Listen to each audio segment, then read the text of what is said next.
How's it going, everybody? This is David Gordon. I'm here with my wife, Rebecca, and welcome to week 5 of Catholic Home Economics. This week, we're focusing on a really important topic that's going to pave the way for our classes on education, on homeschool, and on education within the family in general, and that's discipline.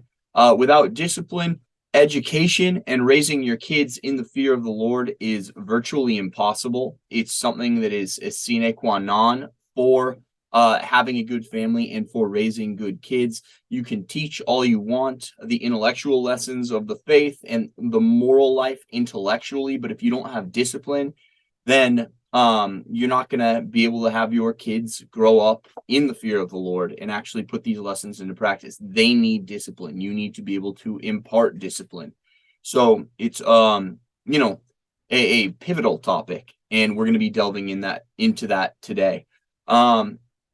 Yeah, do you have anything on that before we get started? Sure. Just know that discipline is one of those fundamental, important things that kind of starts you out as a family. So when you're having your first children, those are the first lessons that you're really going to be imparting to your children is discipline, because you're not yet at that stage, to impart many intellectual things. So discipline becomes the major focus there. Right. It's a practical component. And it really sets a culture and a tone for family life. You just can't be a good family without strong discipline and without inculcating that in your kids. So then, that said, let's get started on the slideshow for today. All right. Disciplining your children. Okay. So why is disciplining your children important? So we're going to start with some of the literature that we like to draw from, some of the classic works, really, I think, on raising a good family, on home economics, on Catholic family life. And of course, we're going to recur to the magisterium of the church, the Holy Scriptures, the Catechism, so we get really a full picture and understanding of what the role of discipline is in the Catholic family life, and how to implement good discipline within your home. So let's start out by actually kind of circling around to the beginning, what we talked about at the beginning of the course. The chief end of marriage is the procreation and education of children. So because of that, the person, and this is from a book called Sins of Parents by Charles Hugo Doyle. I believe it's Tan publication, but I could be wrong. He says, the person who contemplates matrimony without adverting to this important fact, or the person already married who tries to ignore it, is doomed to marital failure, perhaps to physical damage and even eternal damnation. Their irresponsibility and selfishness may permanently affect their children. So you are to look towards the education of the children that you procreate. You can't just outsource their education. You send them to Catholic school, you kind of dust off your hands and you say that's good enough. That's not the authentic Catholic model. You are the primary educators of your kids, and it doesn't matter if you as educator know all the pertinent or salient information. You have to have a way of imparting that to your kids, and part of that is, of course, how you teach it. But the other part of that is whether you have children that you've groomed and created to be receptive to what you know and who are going to have the ability to apply what you teach. And those are components of discipline. So the purpose for education is to get our children to know God, to love God, and to serve God. And as I just said, all of those things are going to be impossible unless you lay this foundation of right order in the household and a respect for what is good. So let's say, as a working definition for right now, that discipline is the willpower and the understanding also to carry out what you know is right, to do what you know is right, to implement what you know is right, and to refrain from doing that which you know is wrong. So we'll start there. And when we talk about discipline from parents, what we're saying is the enforcement of rule and order in the house. So we avoid equivocation there. So in Divini Ilius Magistri, which is the golden encyclical on education of children, I believe that's Pius the 11th. He teaches, the pontiff teaches that, quote, the first and natural and necessary element in this environment as regards education is the family, and this precisely is so ordained by the Creator himself.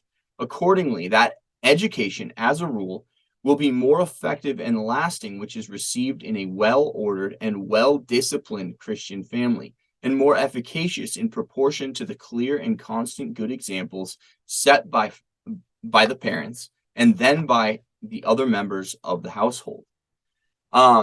So again, this is really, I don't want to say the Pope is parroting what I'm saying, because I'm parroting what the Pope is saying. Of course, Rebecca and I are parroting what the Pope is saying and what the church teaches. But your education for your children will be lasting, and can only be fruitful where there is order and discipline in the household. Okay, so Yeah, and you're not just there to facilitate like your children's lives, right? You're not just there to kind of watch over them and give them food and shelter and whatnot. You're there to really make them know God, love God, and serve God, which Dave just said. And so that involves so much that goes into that. It's not just kind of the watching over of your kids. yeah, absolutely. Okay, so discipline is essential for two purposes. Knowing God and serving God. It's essential for knowing God because it makes possible the ability to think correctly in order to use right reason. And it makes possible serving God because it enables right living. So knowing what is good and then forcing yourself to live in accord with what's good. So suffice it to say that discipline is integrally related to the practice of the faith and to putting into place Christian education. So it is really the linchpin of Christian education. There's no point in talking about curricula, what you ought to teach, how you ought to teach, unless we have first addressed the issue of discipline, which is neglected in far too many homes. Okay, so scripture is really clear that discipline is a necessary thing for parents to impart. You know, it doesn't really mince words, and especially the wisdom literature in the Bible is replete with references to the necessity of discipline for the home life. So we're going to look at some of the verses on disciplining your kids. You know, I'm not trying to just beat a dead horse, so obviously you guys can pause the screen. I'm not going to go through all of these. I'm going to go through a few of them. But please feel free to pause the screen and to look at the lecture notes, so that you can, if you want the full picture of, you know, the smattering of verses we've given here. One of the most famous verses on this is that he who spares the rod hates the child, but he that loves the child corrects the child. And that's Proverbs 13:24. We also learn from Proverbs that we are to chastise thy son. We also hear in Proverbs to train up a child in the way he should go, even when he is old, he will not depart from it. We also hear, withhold not correction from a child, for if thou strike him with the rod, he shall not die. Thou shalt beat him with the rod and deliver his soul from hell. Proverbs again, the rod and reproof give wisdom, but the child that is left to his own will bring his mother to shame. And then discipline your son, and he will refresh thee, and shall give delight to thy soul. So obviously there's an emphasis there on discipline in especially the wisdom literature of the Old Testament. But we also see in the New Testament exhortations in the Pauline corpus and the Pauline epistles that do show that discipline it's still important. It's not something as if there's some rupture between the Old Testament and New, which is of course a heresy. There's not a rupture. So all of that is of course still good law. But, this gets a little bit more unpacked even in the New Testament. So let's look at Ephesians, where it says, children, obey your parents in the Lord, for this is just. Honor thy father and thy mother, which is the first commandment with a promise. Yada, yada, yada. And then the exhortation pivots to fathers and parents in general. Provoke not your children to anger, but bring them up in the discipline and correction of the Lord. So certainly there is a premium still placed, of course, on discipline in the New Testament. Colossians, children, obey your parents in all things, for this is well pleasing to the Lord. Fathers, provoke not your children to indignation, lest they be discouraged. So discipline your children, but do this out of charity, out of love, and do not be overly harsh. And not overly harsh in the eyes of the world, of course, but don't be overly harsh in the sight of God, which we know, yes, he who spares the rod hates the child. So God doesn't mean that, you have to use the feckless, toothless parenting style of the 21st century, or else you're too harsh. No, that's society's eyes. That's not God's eyes.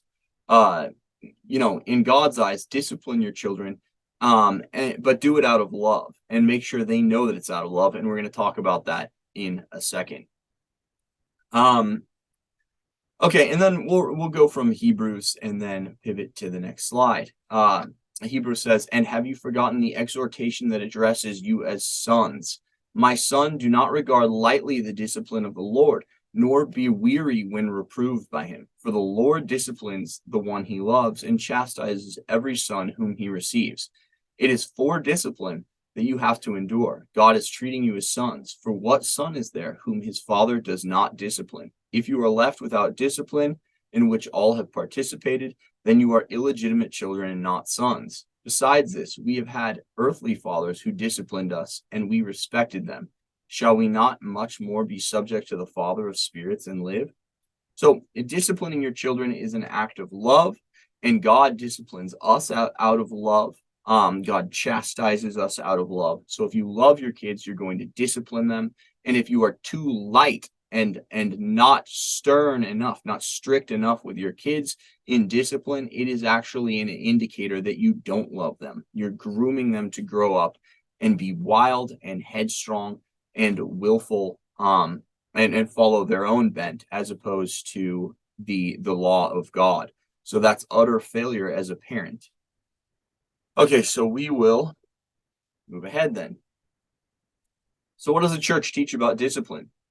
Well, the Catechism of the Catholic Church says this: the home is well suited for the education in the virtues. This requires an apprenticeship in self-denial, sound judgment, and self-mastery, the preconditions of all true wisdom. Parents should teach their children to subordinate the material and instinctual dimensions to interior and spiritual ones. Parents have a grave responsibility to give good example to their children. By knowing how to acknowledge their own failings to their children, parents will be better able to guide and correct them. So parents have a grave responsibility to impart discipline to their children. Grave responsibility. So that's strong diction from the Catechism. And we are to apprentice our children in self-denial, sound judgment, and self-mastery. So those things only come through the watchful eye of parents, and those things speak particularly to discipline in the household. So there's a twofold command in the Catechism, and it's going to repeat the words and the exhortation of Proverbs. He who loves his son will not spare the rod, and he who disciplines his son will profit by him. So discipline your kids, do not spare the rod. And number two, fathers, do not provoke your children to anger, but bring them up in discipline and instruction of the Lord. So do not be overly harsh with them. Do not discipline them out of malice. Do not constantly run them down. At the same time, if you love your kids, you're going to discipline them, and you're going to do it to the extent necessary to ensure their eternal salvation, which is much more than 21st century society tells you it ought to be. Okay, so there's two things in parenting that you're to look out for according to the magisterium and according to scripture. And The first one is laxity. As you can see, the Old Testament is replete with verses cautioning parents from being overly lax out of a kind of ersatz love for your children. A non-real love. It's not caring about their eternal salvation. It's probably valuing, good feelings and the lack of conflict in the household, as opposed to true lasting peace predicated on justice in the household. What's up, guys? Dave Gordon here. I just wanted to let you know that we are still in the middle of running our Catholic Home Economics course for this session. If you're interested in signing up, please email Dave@DomesticChurch.Academy or admin@DomesticChurch.Academy, and we'll get back to you with more information on joining the class. Thanks so much. God bless.